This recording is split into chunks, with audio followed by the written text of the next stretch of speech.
सबैलाई यीशु ख्रीष्टको नाममा जय मसीह। आउनुहोस् हामी आजको बिहानीमा डिभोसनलाई सुरु गर्नेछौँ। सुरुको प्रार्थना गर्नेछौँ। प्रभु येशू, हामी तपाईँलाई धन्यवाद दिन्छौँ यो सुन्दर समयको निम्ति।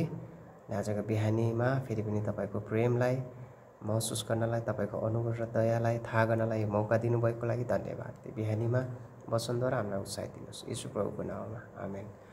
हुन्छ, आजको बिहानीमा हामी श्रेष्ठ गीतको पुस्तक 2 अध्यायको 10 पदबाट हामी पढ्नेछौँ।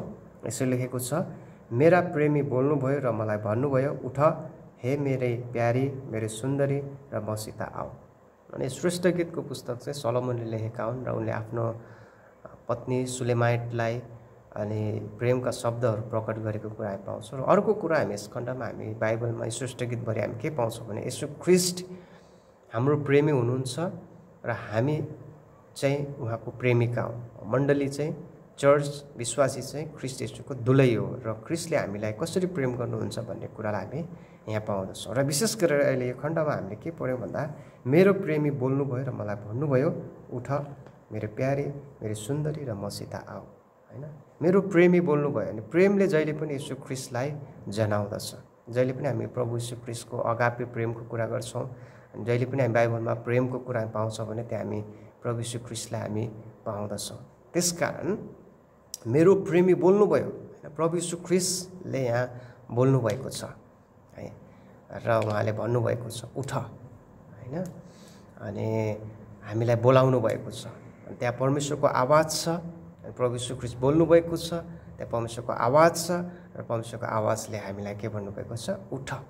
अनि के कुराबाट उठ्ने, होइन। कहिले कहिले हामी चिन्तामा हुन्छौँ, फिक्रीमा हुन्छौँ, कहिले कहिले हामी निरुत्साहित हुन्छौँ, कहिले कहिले हाम्रो जीवनमा परिस्थितिहरू अवस्थाहरू आउँदछ, कहिले कहिले हामीहरू परमेश्वरलाई मन नपर्ने कार्यहरू हाम्रो जीवनबाट हुँदछ अनि हामी लड्छौँ अनि हामीले पापहरू गर्छौँ, किनभने हामी शरीरमा छौँ, पाप स्वभाव हाम्रो जीवनमा छ अनि हामीबाट परमेश्वरलाई मन नपर्ने कार्यहरू हुँदछ। अनि प्रभुले हामीलाई भन्नुहुन्छ त्यो बेलामा उठ।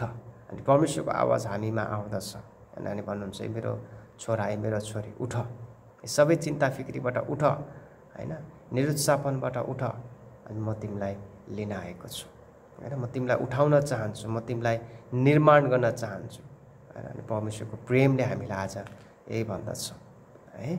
साँच्चै नै अनि हाम्रो जीवनका परिस्थितिहरूमा अनि परमेश्वरको आवाजलाई सुन्न जरुरी छ। जब हामी परमेश्वरको आवाजलाई सुन्छौँ, साँच्चै नै परमेश्वरको आवाजले हामीलाई निर्माण गर्दछ।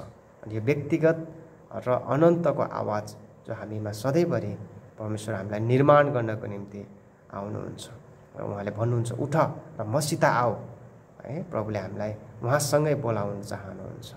र आज विश्वासी हामी प्रत्येकले यो जान्न आवश्यक छ कि हाम्रो प्रेमी, हाम्रो प्रभु येशू ख्रीष्ट जो प्रेमिलो हुनुहुन्छ, उहाँले आज हामीलाई हाम्रो परिस्थितिहरू, हाम्रो अवस्थाहरू अनि हाम्रो निरुत्साहपनहरू अनि हाम्रा विभिन्न अवस्थाहरूमा जहाँ हामी लडेका हुन्छौँ अनि प्रभुको आवाज हामीमा आउँदछ र हामीलाई भन्नुहुन्छ उठ र मसित आऊ, है। अनि प्रभुको वचनद्वारा अनि म उत्साह दिन चाहन्छु कि हाम्रो परमेश्वर येशू ख्रीष्ट प्रेमिलो परमेश्वर हुनुहुन्छ, उहाँ कृपालु र दयालु परमेश्वर हुनुहुन्छ। र हामी लड्यौँ भने पनि अनि हामी निरुत्साहित भयो भने पनि, हाम्रो जीवनमा अवस्थाहरू परिस्थितिहरू आए तापनि अनि हामी अन्धकारमय घाँटी भएर जानु परे तापनि प्रभुले हामीलाई भन्नुहुन्छ मसित आऊ, उठ, होइन। प्रभुको आवाजले हामीलाई निर्माण गर्न चाहनुहुन्छ, परमेश्वरको प्रेमले हामीलाई निर्माण गर्न चाहनुहुन्छ। र हामी जब परमेश्वरको आवाजलाई सुन्छौँ, हामी जुरुक्क उठेर हामी परमेश्वरको पछि लाग्नुपर्दछ र परमेश्वर हामीलाई फेरि पनि निर्माण गर्नुहुन्छ, नयाँ बनाउनुहुन्छ, नयाँ जोस, नयाँ उमङ्ग दिनुहुन्छ र हामीलाई चिलझै उभो उभो उडाउनुहुन्छ र सामर्थ्य पनि दिनुहुन्छ। आमेन। परमेश्वर हामी सबैलाई आशिष दिनुभएको होस्। जय मसीह।